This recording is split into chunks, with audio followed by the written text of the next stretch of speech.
The crypto world experienced a red wave, possibly one of its most dramatic events in recent times. A crypto billionaire worth over $16 billion saw his wealth evaporate. Solana lost 60% in value in just a day. FTT nearly bled to death. Bitcoin, Ethereum, and every other crypto also took the hit. The second biggest crypto exchange crashed, becoming insolvent. Most people consider this crash to be bigger than Lunar crash.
All this rather did was make him enemies amongst the DeFi community and amongst centralized exchanges. Should any choose to attack, no one was coming to his rescue. But unknown to SBF, the perfect opportunity for CZ to attack was around the corner. It came when CoinDesk released an article about the Alameda research balance sheet. Remember Alameda? SBF's first company. According to the CoinDesk article, Alameda Research has 14.6 billion in assets against 8 billion in liability, which is fine, or maybe not, because if you look at the assets held here, over 5.7 billion in FTT, 1 billion in Solana, 134 million in USD, and over 2 billion in other equities. Now, your attention at this point should be on FTT. Alameda Research was holding over 5.7 billion in FTT in its asset column. But the FTT token is not liquid. If they try to sell even $100 million worth of FTT price would crash, let alone selling $1 billion worth of FTT tokens. There won't be buyers for it at all. In the real sense, Alameda has more liabilities than assets. These balance sheets also brought some suspicion. You see, the Terra Luna crash took down with it some lending, borrowing, and trading companies like Celsius Network, BlockFi, Voyager, 3 Arrows Capital, and others. Could it be that the reason why Alameda didn't go down at that time was that FTX bankrolled it with FTT? We'll see about that. You see, FTT is a native token of FTX. It is literally minted by FTX out of thin air, and its utility is only within the FTX exchange. Now, Binance was an early investor in FTX, and they were holding $2.1 billion worth of FTT. This is a perfect opportunity for the attack. Let's look at the game plan. 1. Activate sell pressure on FTT. This will crash the price, leading to a decline in the value of Alameda's asset column. If this goes below its liabilities, Alameda will be liquidated. 2. Activate a bank run. Since Alameda is FTX's sister company, its liquidation will lead to a bank run on FTX. People will run to withdraw their crypto holdings on FTX, and if FTX book is not right, it will become insolvent. Again, activate sell pressure, activate bank run. This is exactly how it played out. CZ took to Twitter and made a tweet. As part of Binance's exit from FTX equity last year, Binance received roughly 2.1 billion USD equivalent in cash, BUSD, and FTT. Due to recent revelations that have come to light, we have decided to liquidate any remaining FTT on our books. We will try to do so in a way that minimizes market impacts.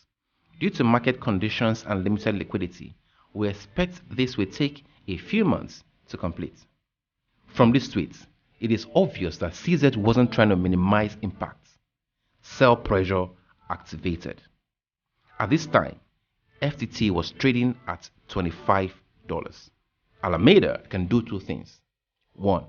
Count its losses, or try to salvage the situation. The risk here is that if they try to salvage the situation and fail, they will be losing more money because they will have sold off other assets to buy FTT being sold. However, they chose to go with the latter. Caroline, the CEO of Alameda, dropped this tweet in response to CZ Binance. If you're looking to minimize the market impact on your FTT sales, Alameda will happily buy it all from you today at $22. CZ ignored and responded to a whale alert of over $584 million worth of FTT moving to Binance, saying, yes, this is part of it. He then dropped another tweet which says, liquidating our FTT is just post-exit risk management, learning from Luna.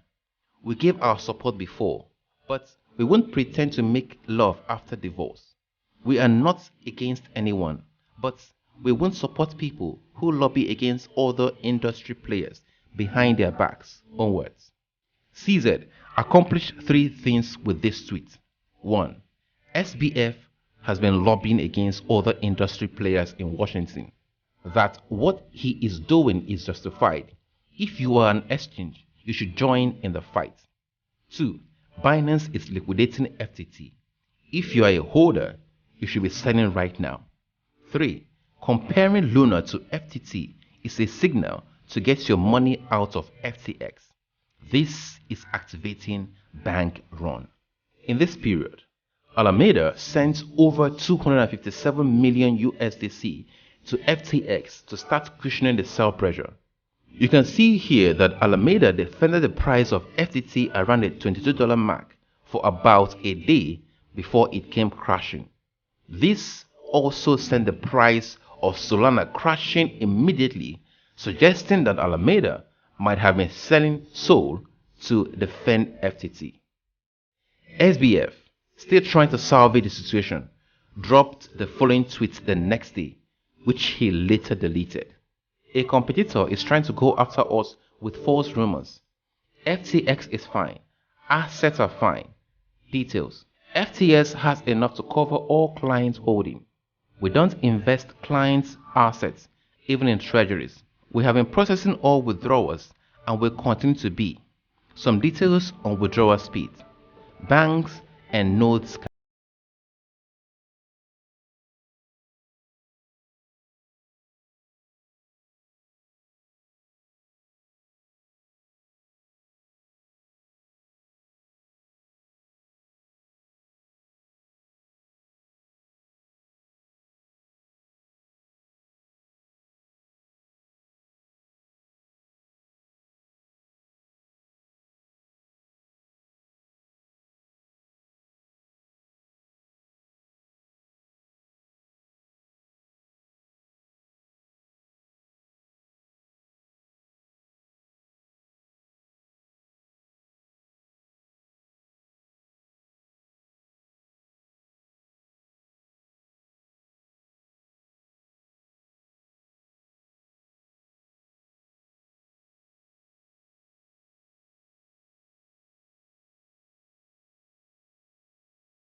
To be very frank, somebody wants to violate the law is not going to prevent that. The law can help to reduce that. Now, here are my 4 takes on this. 1.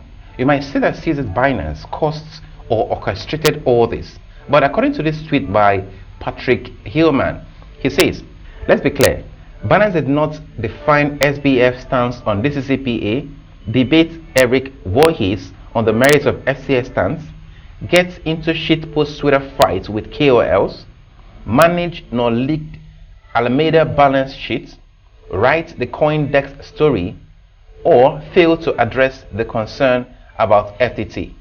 Red flags have been showing before now, which signals that there were some shady internal show going on inside FTX and Alameda. In August, the co-CEO of Alameda resigned, handing over to Caroline. In September, the president of FTX also resigned. They probably saw that SBF was not playing by the books and chose not to be a part of it. FTX have no reason not to be able to process customers' withdrawal. FTX has no right to use customers' funds to do any other thing. If I put my money in an exchange, I am only expected to pay transaction fees when I trade. If the exchange uses my money to exchange for collateral or lends it, that is fraud because I did not sign up for it. Again, I should be able to deposit money into an exchange and withdraw it. I am only charged for transaction. It is sad that some people have lost their money on FTX. This reminds me of Mt. Gox that did a similar thing in 2014. Crypto has evolved for such a thing to happen again. It is really sad. The phrase, not your keys, not your crypto, remains valid now more than ever. Don't leave a large sum of your money in an exchange. And if you don't have a hardware wallet, you should get one. This one is by Ledger. All the link will be in the description. 4. The crypto market fell as a result of all the sellings and panic. Selling FTT, selling other coins by Alameda to buy FTT to stop the price of falling, selling from the general panic, and exit from FTX. I definitely see the crypto market recovering soon and coming back even stronger. But not FTT though. So guys, this is the first time I'm making this sort of video. If you want to see more of this type of content, then do these 3 things. 1. Leave a comment on what you want me to talk about next. 2. Give this video a like. And 3. Subscribe if you have not. I'll see you in the next video.